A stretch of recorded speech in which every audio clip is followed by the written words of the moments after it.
Après la séquence fake news, après la séquence vérité alternative, voici la séquence deepfake, faux profond en bon français. Tout laisse penser qu'on va encore bien rigoler. Allow me to show you something. Pour commencer, petit rappel pour celles et ceux qui ne suivent pas. Le deepfake est une vidéo où on utilise le visage d'une personnalité pour lui faire dire ou lui faire faire quelque chose qu'il ne ferait pas dans la vraie vie. Exemple. How about this? Simply, President Trump is a total and complete dipshit.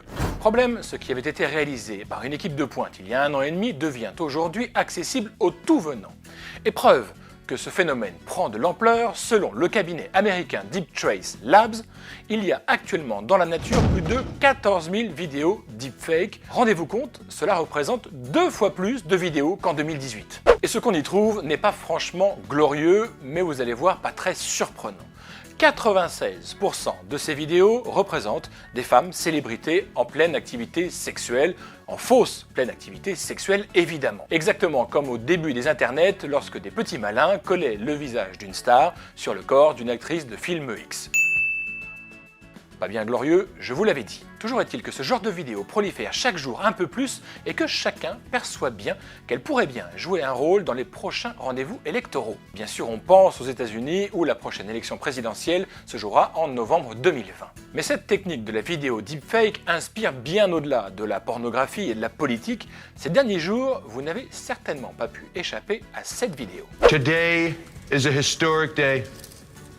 I have tremendous news. Today, we eradicated AIDS. Thank God. Thank you, Donald Trump. It's done.